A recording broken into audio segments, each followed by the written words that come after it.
Folks, hello and welcome on board to Getting Admin on Board. The purpose of this panel this morning is to ensure that those of us that want to use comics in the classroom setting have some strategies in mind to allow that to happen. As I'm sure a lot of us in the room know, the passion is there. We're all knowledgeable educators and knowledgeable comics enthusiasts, but sometimes passion's not enough because we have other people to convince, and those people might not have the experience with comics that we do.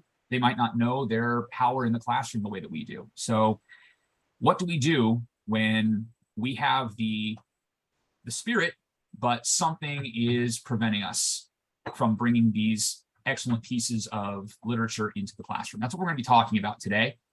We've got myself and three other fantastic panelists to talk. My name is Heid. I work at Temecula Valley High School in Temecula, California. I've worked here for the last 14 years. I've done theater, but most recently I am doing English, AP Lit, ELA 11, and Critical Studies of Comics, which is an English class elective that I wrote and implemented into my district. It's in its third year of instruction. So comics in the classroom is a big thing and a big part of my day. I'm going to turn it over to Stephen. Since you were here first, why don't you go ahead and give us a little bit of a lowdown on who you are and what you know. Okay, I'm Steve Krashen. I'm a retired professor, which is a pretty good job, let me tell you, at the University of Southern California. And my work has been in language acquisition, and I want to summarize it for you in 1 minute before I get to the big stuff on comics, which I'll get to in a moment. My whole last 40 years has been dedicated to one hypothesis. We acquire language when we understand it. When we understand what people tell us, when we understand what we read. You don't acquire language by studying it, get your errors corrected, doing grammar. And a big part of this is reading. We get to be literate by reading stuff we like to read. And that will lead us on to comic books, which I will get to in the main part of my presentation. Thank you, sir. Thank you, sir. Rachael? Hey folks, I'm Rachel. I'm in my third year of teaching. I'm currently in Bayonne, New Jersey. It's my second year in this district. I actually come from the social studies discipline. So I teach freshman global history and I teach junior level US2 honors, which is sort of 1900 to present at the current moment. We're in sort of flux for next year. And so in the last year or so, I've been introducing comics into my classroom. Specifically, we've been using Mouse and they called us Enemy, but a whole variety of other comics and graphics have made their way in, and I'm really excited to be here with all y'all. Good. And Ronell. Hi, y'all. I'm Ronell Whitaker. I am a curriculum director from the South Suburbs of Chicago, Community High School District 218. I've been in education since 2005, and I've been using comics in the classroom since then as well. I'm also the treasurer for Reading with Pictures, and I am a founding member of the group LitX, where we are all about helping people incorporate pop culture into the classroom. Awesome.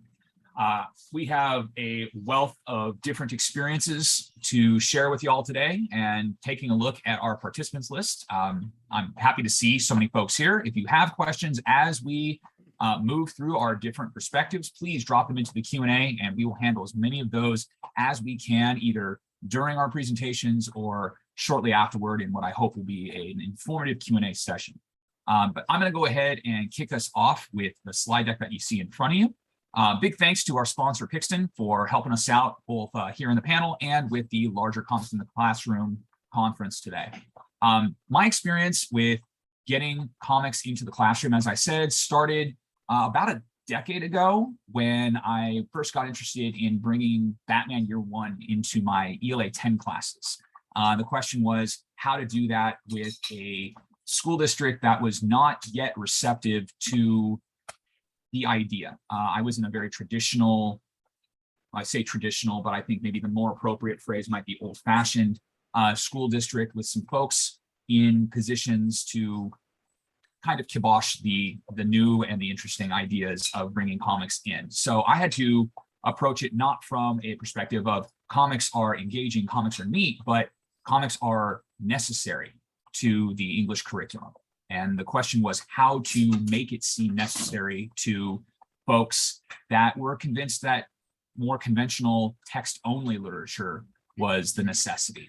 The first thing that I hooked into was the data. And I'm sure that Steve has far more to say on the data points, so I will be brief with mine. But as you can see in front of you here on the screen, these are data points now that are about 30 years out of date. So the numbers have only increased since. But even back in '89, libraries that were carrying or carry a high volume of comics see a 30% increase in not just comics, but other texts as well. The correlative conclusion there being that when students or young people go in and check out a comic book, they're indirectly exposed to other literature that they might enjoy as well. So the presence of comic books inspires a presence of reading. It's what Spiegelman used to say is the gateway drug to literacy. Comic books get it started.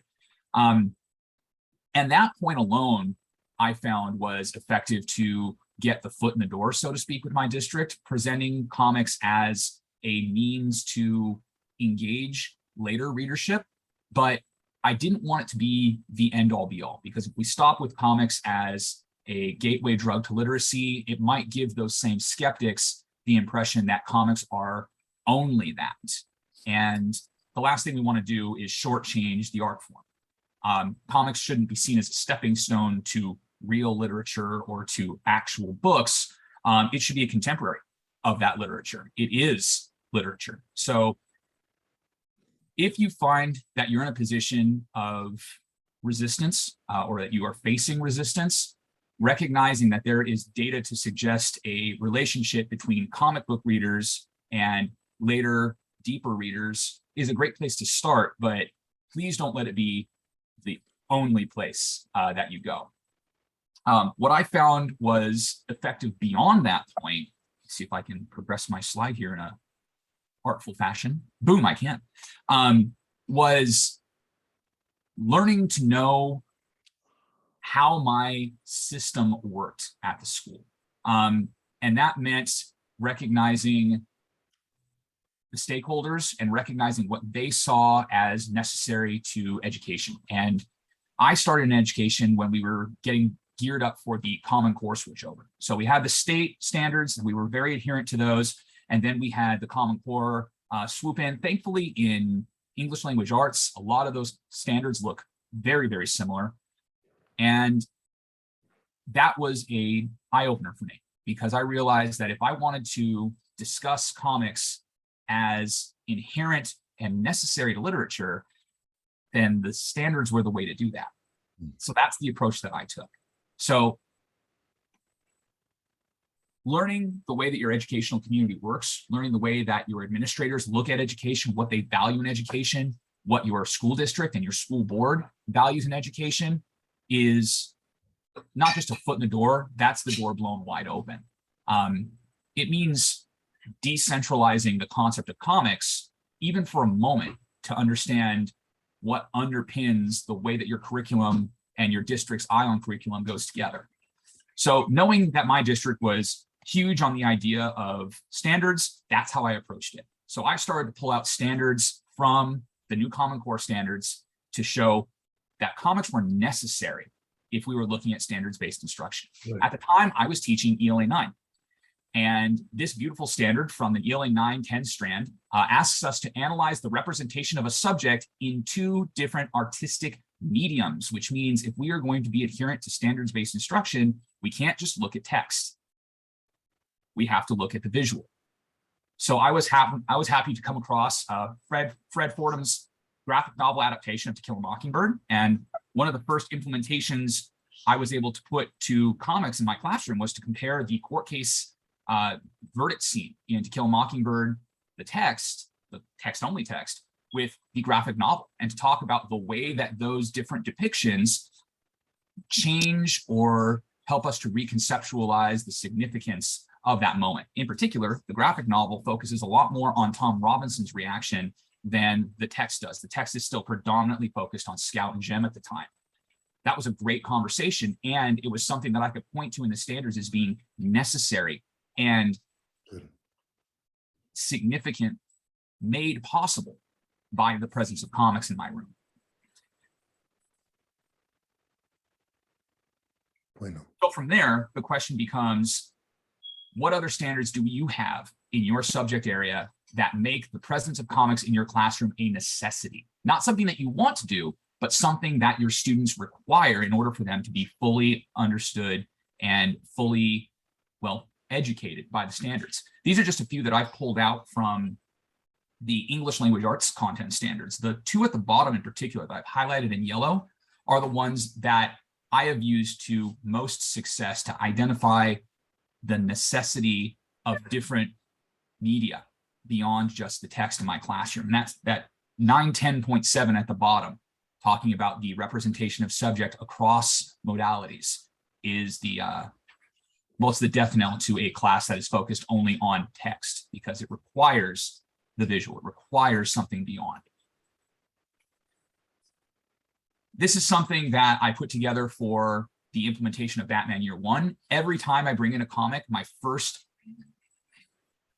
question to myself is, what standard makes this necessary? So Batman Year One talks about complex characters. It tells the story of Jim Gordon and Bruce Wayne side by side the whole time. It's a great way to bring in juxtaposition. Hawkeye, which is the piece that I wrote my master's thesis on, deals with the complexity of storylines, flashback, flash forward, telling things in different orders. And I recognize I'm going through these quite quickly, but I'll make this slide deck available to our viewers following the presentation today. And finally, Captain America, when we're talking about the historical significance of comics, the impact of authors' choices and relating those choices to the world around. This is not only a literature standard, it's also a historical standard. Now, I want to leave time for the rest of us to chat today as well. So I'm going to skip ahead here. But when I say knowing your school community, I mean knowing the folks that are vested in, knowing what they care about, and getting involved. Like when I put my comics class together, it wasn't just going to my principal. It was recognizing that my principal had to answer to the, in our district, secondary curriculum team, the folks that were in charge of the curriculum at the high school level, and they answered to the district's curriculum team. So getting involved in those meetings and understanding the bureaucracy of education, an ugly, messy thing, was necessary in order for me to make the inroads I needed to ensure that comics were being put into place meaningfully and significantly, not just as a treat or as a frivolity. Maybe the best thing that came out of this, though, was recognizing what great tools I had in the librarians and local comic book shop owners in my area that are not only great resources of material, but can also give you some excellent demographic data about the number of young people and the amount of young people that they see in and out of their places on the weekly, on the monthly, to demonstrate that interest. Demonstrating that interest is probably one of the best things that you can do to bring to your school the necessity of this art form. I'm going to turn things over to Steve, and I'm going to stop sharing my screen so we can see his beautiful face all the more larger. Here we go. Steve.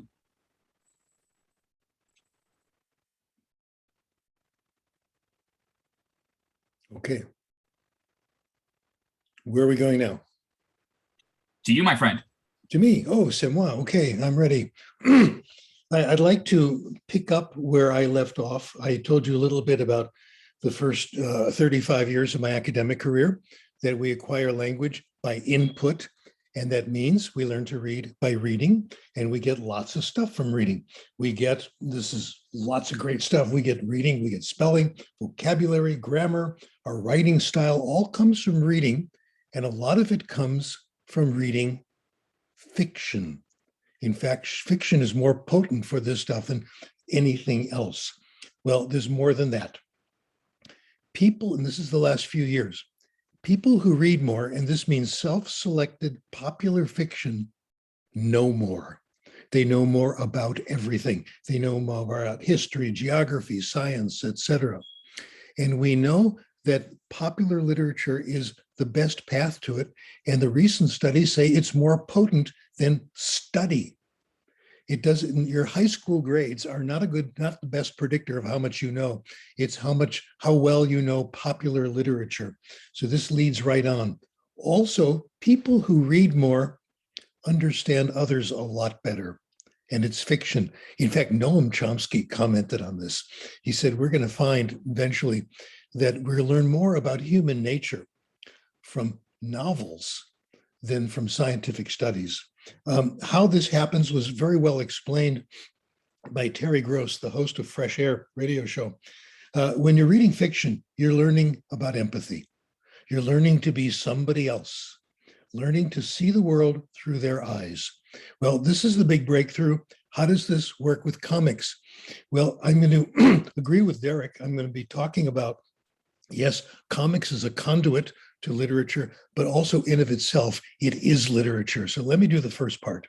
The story all begins in Chicago, Ronell, in our hometown. When I was in third grade, I was in the low reading group. Despite growing up in an atmosphere with books all around me, readers, etc., my dad brought home comic books. He said, Stephen, you can have all you want. I'll buy them for you. It happened immediately. I went up from the low reading group to the middle reading group, to the high reading group, to the top reading group. And of course, the rest is history. Other people have said this. Thomas Inga, some of us know about, a scholar of comics. For my generation, it was the comic books that led us to the printed page. Now, a study that Daryl mentioned, I'll give you a few more details. One of my favorite, Dorrell and Carroll, 1981. They took comic books and graphic novels and put them in a junior high school library, but did not allow them to circulate. You had to go to the library to read the comic book or the graphic novel. Then they looked to see what happened with circulation, etc. After they put comics in the library, the number of students who went to the library every day went up dramatically, something like around 80%. The amount of non-comic book material taken out went up 30%. So this leads to more comic book reading. It leads to more reading in general. Well, the profession took a real hit in the last century with a book by a guy named Wertham, who attacked comic books, a New York psychiatrist. Comics are bad for you. Who sold a lot of copies, etc. It's bad for their education, bad for their personalities, etc. The best critic of that was Desmond Tutu, in my opinion. You won't find a more virtuous person anywhere. Comic book reader, one of the things I'm most grateful to my father for is that, contrary to educational principles, he allowed me to read comics. That's how I developed my love for English and for reading. Well, Wertham also said they're just silly stories and they're all really easy. You won't get that much from them. There are studies of readability. And readability shows that comics are pretty respectable. If you look on a list all the way from how adults talk to kids, there aren't a lot of complex, rare words. Adults talking to adults, a few more rare words, a few more with TV, a few more with children's books. Comic books are right up there with complicated, rare words. In fact, there's more rare words in comic books than in children's books in general, nearly the same as in books in general, and right behind newspapers. So it is a natural conduit in terms of vocabulary. I haven't looked at reading level of bestsellers in a long time. The last time I looked at them, and I hope someone gets us up to date, was 1974. The reading level of some comics was not that all challenging. RT, Bugs Bunny around the second grade level, but you get to superhero comics. Wow. Bestsellers at the time had an average reading level of about seventh grade, 7.4. Superman, 6.4. Wonder Woman, 4.8. Right there among the tough books for adults. What you do with reading level is you take a whole text and get the average reading level. I cheated in this next data. I took one piece of text out of context to see what the reading level is. It's from the limited series Secret Wars from Marvel. And in this story, the superheroes are all transported from where they are and involuntarily brought to a self-generated life support environment where they were supposed to do evil deeds. The superheroes are talking about what happened. We're going to hear from Heid Richards, a master scientist, kind of the plastic man of his day, he could twist around. And then we'll have a comment from the Incredible Hulk. Someone says, what just happened? Says, this much I can tell you. This device apparently caused subatomic particle dissociation, reducing us to protomatter, which it stored until it teleported us here to presets coordinates in space, where it reassembled us inside a self-generated life support environment. This is pretty complicated. That's at the 12th grade level. And of course, the Incredible Hulk has his comment. That's obvious, Richards, okay? Comics as literature. Comics as literature begins with my experience. One night, as usual, I had insomnia. I got up, couldn't sleep, wandered into my son's bedroom where he had his comic book collection. Danny is all grown up now and he's a math professor. Comics are terrific, okay? Still loves his comic book collection, all right? Anyway, I wandered into his room and I picked up a few comics to read. I started reading his complete Spider-Man series. I was awake till dawn. I couldn't put them down. They were so interesting. I've got to tell you about my favorite comic book story. This is Peter Parker, The Spectacular Spider-Man, issue 102, 1985. In this story, bear with me, Peter Parker is Spider-Man and he's got his web shooters and he's going from building to building and he hears the sound of a crash. Goes down to the surface. There's been a terrible accident. A young lady has been hit by another car, very serious damage. They call an ambulance. The ambulance comes. She's had serious damage to both kidneys. The medics say we're going to have to take her right to the hospital. The doctors say we're going to have to operate. She needs a transplant. Now, Peter Parker's right there, of course, and he finds out that she has a twin brother. Not so bad, better an identical twin brother, but not so bad, a regular twin. He finds out the young man's name. His name is Donnie. He's going to go find Donnie. He gets the address, goes to the building where Donnie lives. On the roof is someone about to jump. Oh my, could that be Donnie? He changes to Spider-Man, goes up the side of the building. And I got to tell you, this is about potential suicide. This is for kids. And Marvel pulls it off, as you'll see, okay, with great deal of, really positive stuff.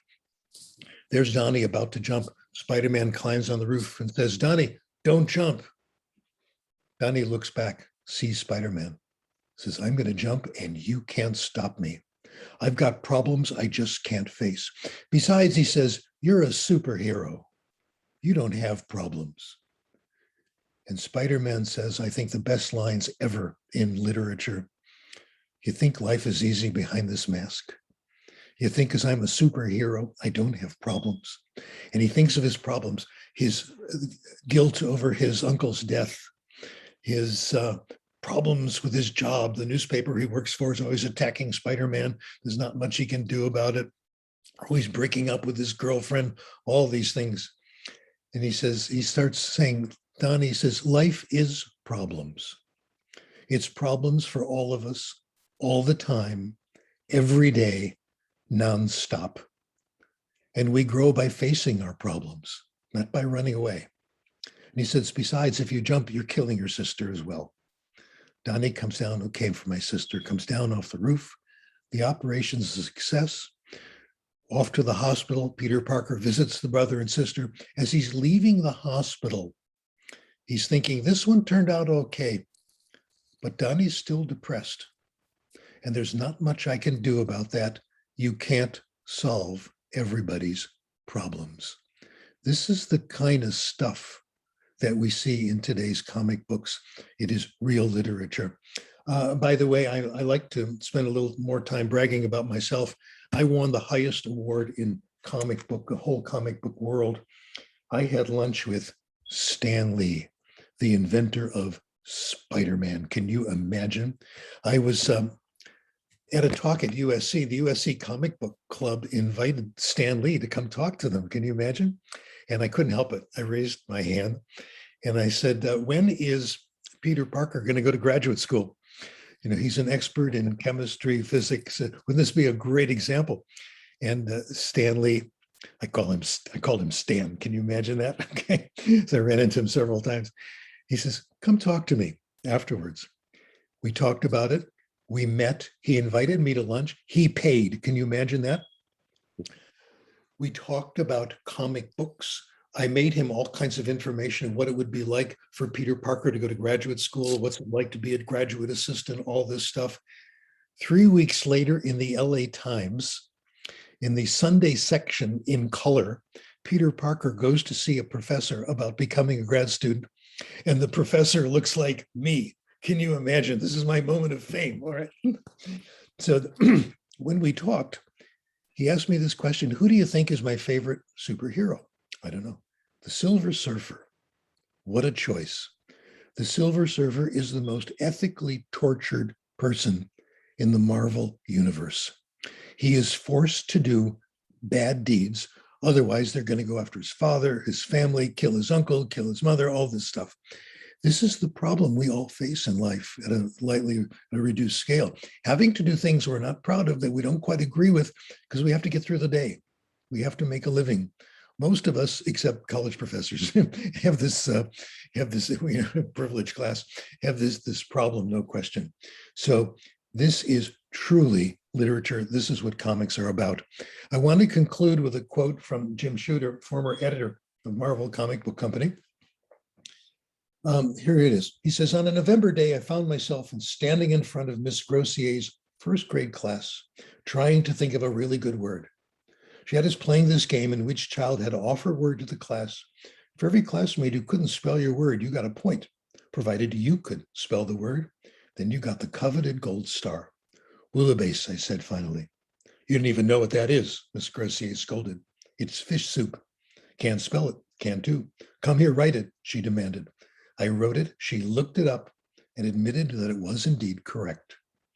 Easiest gold star I ever won.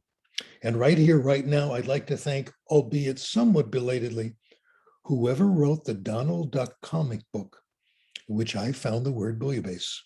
And I'd like to thank my mother, who read me that comic book and so many others when I was 4 and 5. I learned to read from those sessions long before I started school. While most of my classmates were struggling with C-Spot Run, I was reading Superman. I knew what indestructible meant, could spell it, and would have cold-bloodedly used it to win another gold star if I haven't been banned from competition after bouillabaisse. Terrific case for comics, I think. Okay, ladies and gentlemen, I'm ready to go on. Let's hear the next. Rachel, take it away. All right, folks. So again, I am in my 3rd year of teaching. I'm a little young compared to everyone else. I'm the baby of the family, it seems. And so I'm in my 2nd year in my new district. And so when I was going about teaching history, I teach 9th grade global freshmen, most of which are in the lower readiness or reading level. And then last year I was teaching the honors students. And so I was looking for ways to bring in something to increase engagement. Social studies classrooms spend about 10% of their instructional time actually on just reading comprehension. And reading comprehension is actually, I think many teachers might agree, one of the biggest barriers that students face when it comes to accessing material.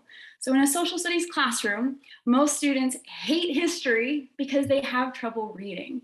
And so I was looking for ways to include this in my classroom. When I was in high school myself, one of our teachers had brought Mouse, the first Mouse, for us, and we all devoured it in class. We loved it, and we demanded that she bring us Mouse too.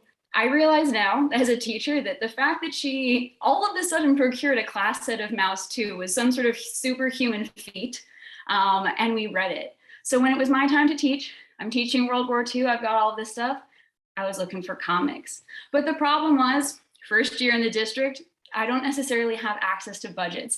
I don't have access to bringing in new books. Bringing in a novel into a social studies classroom is a challenge. We get excerpts, we get textbooks, but we don't really get novels. And so I went to see my boss and I said, I need some help. And he said, you know, there's some grants floating around, you can apply, see what happens. And as Derek said, you know, our local comic book shop became an excellent resource for us. So one of the grants that I applied for and received was specifically for underrepresented voices in comics and stories. And so through that, I've got it with me here, we were able to receive our first class set of comic books, and we got George Takei's They Called Us Enemy, which features his family's story about Japanese internment camp. And that was sort of the first thing that my juniors had their hands on. They got to World War II much sooner than my freshmen. We start with absolutism. World War II is not long for them. So I didn't want to ruin comics for them. That was one of the biggest things I didn't want to do. So I was very clear to my students, while you were doing your reading task, you were to do nothing except read. I didn't want them answering questions. I didn't want them analyzing. I wanted them to just enjoy what they were reading. They then had after reading tasks and all of that good stuff. I also didn't want to stretch it out. I find that students often, when you go too deep into something, students often akin it to Catcher in the Rye and talking about the ducks. They say, we spend so much time talking about the ducks, it ruins the book. I didn't want to ruin They Called Us Enemy. So I spent a week on it. I said, we'll go through this quickly. The biggest complaint of my students when we finished, Miss Richard, why didn't we spend more time on this? I was genuinely shocked by their response. As we finished They Called Us Enemy, the mouse set came in. The mouse books were originally intended for my freshmen. It really covers the European aspect of World War II and all of that. But the juniors, much like I did when I was their age, demanded to read Mouse. Who's a teacher to deny my students their reading? I'm not going to deny them an opportunity to read. So my juniors then acted as a prototype. However, we had a ton of disruptions to our learning for my freshmen. We had a slew of standardized testing that pushed us weeks and weeks ahead. We ended up in January going back to remote learning for a couple weeks. And my students did not get their hands on Mouse until May.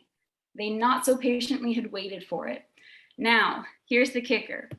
My kids, who had all year been glued to their cell phones, most of them not turning in assignments, all of a sudden were sitting quietly. I actually have a couple of photos that I want to share with you folks. Pictures worth 1,000 words, right? We're all here to discuss comics. Give me one moment. I think that this should be the right one. Oh, I don't have share settings. It's okay. It said I did, but I guess I don't. See if I can fix that for you. One sec. Yeah, if not, no worries. But I was going to show you guys is the first day that we looked at Mouse. My students were sitting silently with their phones down. Everyone's got their head down. As well, there's one student who I also think about a lot when I think about this, my student Dan. Dan was a student who throughout the year had been really challenged. He experienced a lot of trauma as a younger kid. And so growing up, school was not always his best friend. He had a lot of resistance. Dan, for the first time all year, ignored his cell phone. He put it on the far corner of his desk and sat and read Mouse. He wanted to know what happened to the characters. Can I read ahead? And look, I'm not here to say that comic books and graphic novels are the magic solution to a social studies classroom, but it poses the question of what happens when we remove and lower barriers to our learning. When we allow students to experience something that has visual context, that supports their understanding, it opens up a world where social studies and history doesn't have to be this complicated and difficult subject. And I think that, going back to our task here, getting admin on board, if we want to get administrators on board with comics in the classroom, go back to the simple thing. We want our students to learn. We want them to be engaged and excited in learning. And, when we remove barriers to learning, you see the results. And so, as Derek said, facts are always good. Don't get me wrong. I've got my long list of research, but at the end of the day, the proof is in the pudding, showing people. And as well, you don't always have to get class copies. There are a million apps that have fantastic PDF scanning that are free.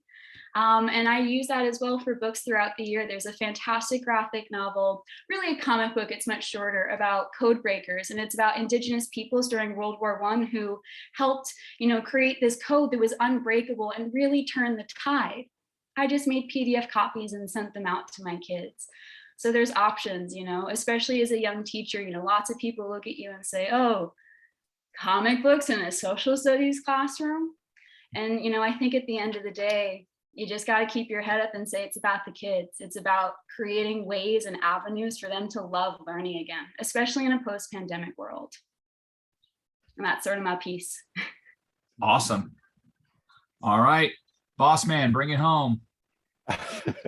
So I think I'm the only administrator in the room, right? So That's why you're the boss.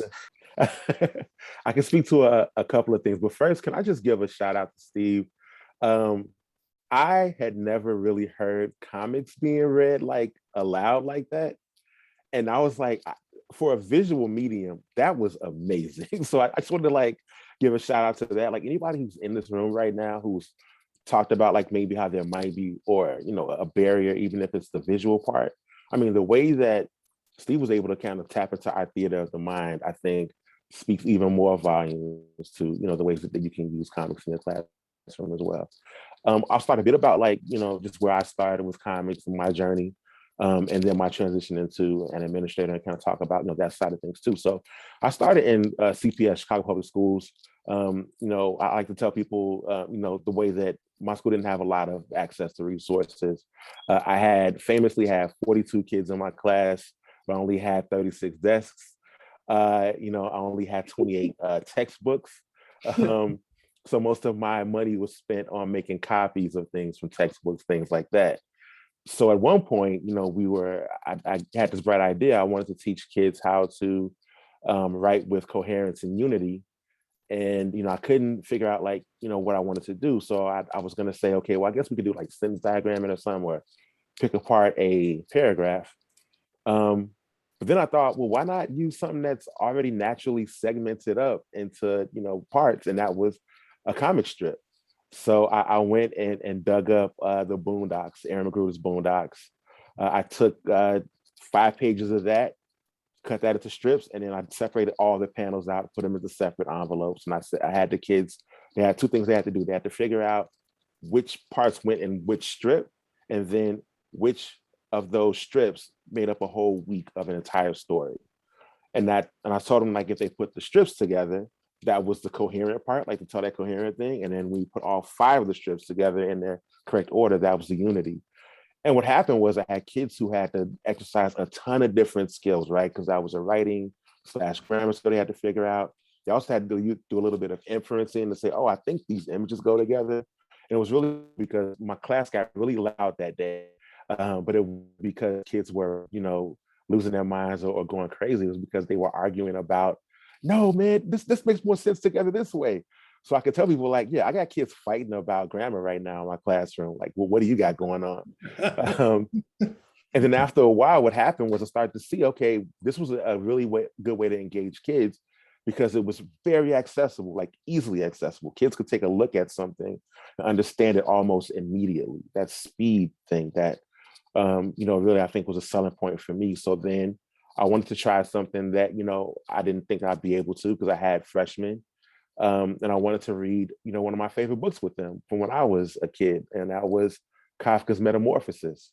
And right now there are people in there who are like, you're going to read Kafka's Metamorphosis with a bunch of freshmen. So I said, all right, well, there's this graphic novel version of it. Let's see how that plays out. So as we're reading it, the first thing that pops to my kids' heads is, why are we reading a book about a roach? I mean, like, what is happening here right now? But as we start to like dig into it, and we flew through that book, like on that initial read, that Rachel pointed out, that speed you get, as we flew through it, the first thing we said, okay, now let's go back and really dig into this text. My kids started to notice things that the author was trying to do, what the artist was trying to do, what some of those core themes were. And these were like things that I struggled teaching kids early on with traditional text. But when we got into graphic novels, it was like a bunch of light bulb moments went off. Yeah. Fast forward, I am in a new district, and my new boss comes to me and says, you know, I have this group of kids who are identified as our at-risk population. And my new boss comes to me and he says, what would you think about using a comic in your classroom? And my first response was, bleep, yeah, I'll teach the crap out of that if you give me the money for that. So we bought classroom sets of Peter Parker's Ultimate Spider-Man. And, you know, the community I was teaching in, the group of kids that I had were the kids who were well below level, who were, you know, in danger of not being on track to graduate on time. And I had this text that people were looking down on me, like, what are you doing using this superhero comic? And I showed them the first page. It's all about genetics and talking about, you know, all these sciencey things that Stephen brought up, those rare words, right? Immediately, my kids dug into it. We did a lot of work with characterization. The stuff that would have taken me, I would say, to the end of the semester to get to, my kids got to that stuff in the first 2 weeks of teaching. So then I had a problem, like, well, what do I do now? Because we did the thing that was required of me. So then I said, well, let's do some extension work. Like, let's do more creation. How about you all create your own comics around specific things that came up in this book? How about we write things that were reserved for the second semester, but because I sped through all this work and my kids were engaged now and they were invested in what I was doing, I had so much more buy-in with my kids. So I carried that over when I said, okay, if I'm going to actually do more good for kids and get more kids to actually have access to the material, I mean, the next step for me is I got to become the boss man, as Derek pointed out. And in my new role, the thing that I've been able to press upon, not only my own department, but other people, because I'm kind of pointed out as the comic book guy, is there are ways for kids to access information, you know, a lot easier and with a lot more depth than just the traditional text. So I have science, you know, people buying books, comic books now. I have social studies. The last book I gave to my social studies teacher or a curriculum director friend was a short book that's called This is Democracy. It was a Kickstarter book that is now available for free, actually, in one of our resources that we're letting you all have as a you know, people that attend this conference. This is Democracy was a hit with everyone in our US government team, to the point where now, you know, it's going to be like a staple of what we use in our classrooms. That's the story part. I want to kind of hit on, like, if people are kind of asking still, like, how do you get an admin on board? And I mean, you could do the cheat code thing I did, which is become administration, but that's not going to be it. The way everybody goes, right? So you have to be able to talk to people. And I think the three of my colleagues here on this panel probably gave you a lot of really cool tools, right? Derek pointed out, you know, how much you'll be able to address the standards, you know, as an administrator. I'd love to hear something like that, how someone is purposefully aligning what they're doing in their classroom to the standards that they are meant to address. Rachel, I think, massively laid out the engagement piece, right? Because I'm going to always, when I come in for evaluation, I'm looking to see, like, how are kids engaged in the learning that you're doing? And engagement doesn't necessarily mean that they're doing the thing, it's their investment in the learning, right? So when I see that, that's automatically for me, like, yes, that's a yes. And then Stephen brought in just the richness of the way that we can use these comics in depth to help kids, you know, acquire language, to have kids actually, I think, treat these books as literature, the way that we want them to treat other things. So those are all things that are great. I think the thing that sold me the most initially with those three things, but also time, right? And just the ability to say that I, as a teacher, am constantly under the gun of having to, quote unquote, get through material. And I have these things where I feel like I have to speed past things. A graphic novel for me allowed me the chance to have kids dig into specific content, specific things I wanted them to learn in a way that was not readily available to me if I had them read more traditional text initially. Teachers that I've talked to about this have come to me time and time again and pointed out the things that my other colleagues have said, but also the fact that now they're able to get to what they feel like is important and give kids extension opportunities to show what they can do beyond what is required of them. That's been a thing that's been crazily beneficial to me.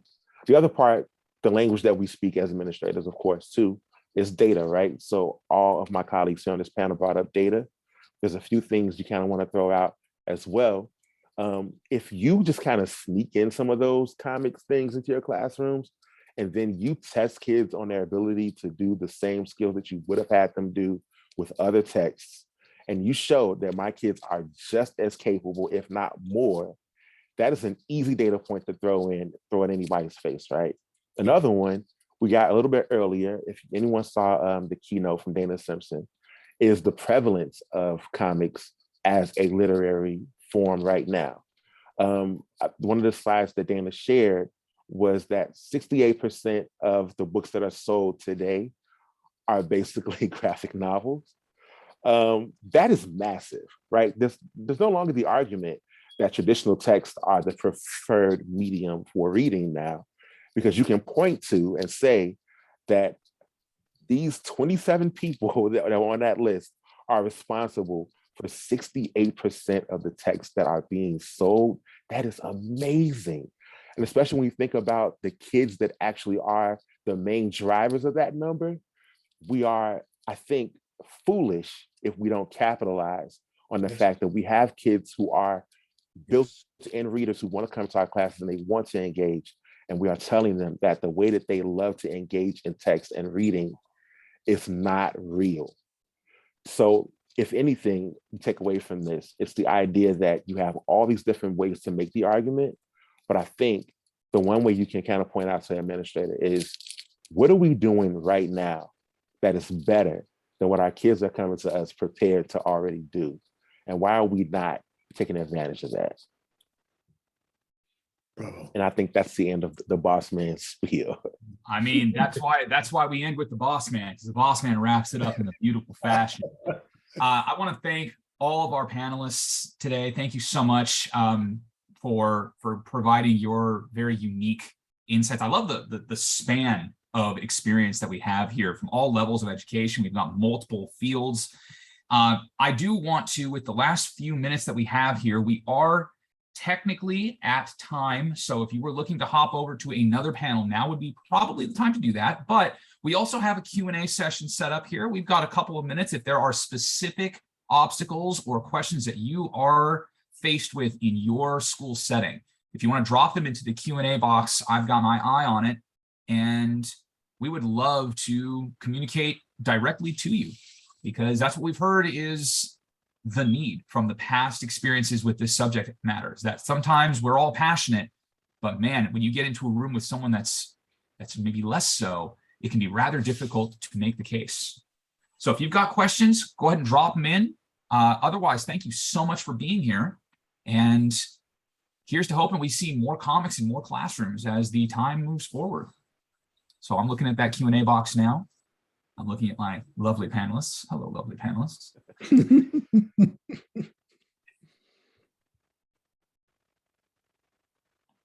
Goodness, this is giving me Zoom instruction flashbacks. Waiting for the chat to fill up. Wondering if people are typing. Not sure. Do I move it on yet? I don't know.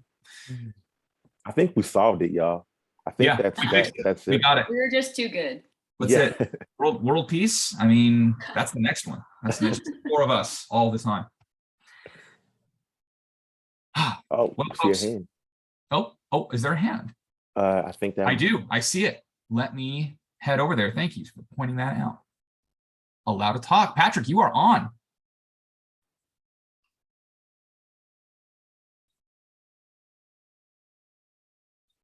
I think Patrick is unmuted now. He is unmuted. Patrick, you are unmuted if you'd like to ask a question. Oh, you just remuted. Hold on. Maybe he's raising his hand to say hello. That might have been what was happening. It's a high five. Can you hear me? Can you hear me? Hey, we can. Great panel. I just wanted to really quickly point out that it says the host has a disabled attendee chat. Oh, thank you. So that, attendee chat, yes, but there should still be an option at the bottom to ask questions via the Q&A option. Though okay, if you don't have the host, there you go. All right, well, I just wanted to make sure that you folks know, but I just want to thank you both, and I just wonder if there's a way you can, do you folks have social media that you can present, or any way that we can kind of, myself included, follow up with you? If you go into the speaker bios for this panel in the main conference, you're going to find our social media links. I have a Twitter, and I believe that most of my fellow panelists here, my colleagues, also have some experience on social media, right? LitX definitely has a presence. Yeah, on Twitter, it's We Are LitX. On Instagram, I am at the comic book teacher. I got there first. Nobody could get that. Uh, and yeah, those are the two places that I'm most active. Perfect. My information is in my speaker bio on the Zoom panel, but my Twitter is at DHEID, the number 1, because I did not get there first. So I had to make a change. And I mainly use LinkedIn. I'm a third-year teacher. I don't have time to set up a social media yet. That's for real. That's for real. One day. I Maybe am one on. day a cool TikTok teacher or something. I'm on Twitter. My goal is to catch up to Justin Bieber in terms of followers. On Twitter, I am S Krashen, Krashen. I love Twitter. Let's do it. Perfect. We are all very apt social media users, very hip and with it with the children.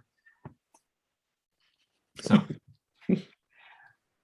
we're going to give it just another couple seconds here before I close out our recording. And thanks again for not only being here with us, but to my panelists. Thank you for providing your insights. Thank you to Reading with Pictures and Pixton for making this possible for us today. And please don't forget to check out all the other awesome panels and resources that this conference has to offer you. Head back to that lobby, check out the booths, the sponsors, and everything else that's happening today. There's a lot more resources for you. And have a great afternoon. Thank you all. Okay. Thank you. Good job. Thank you so much. Well done all.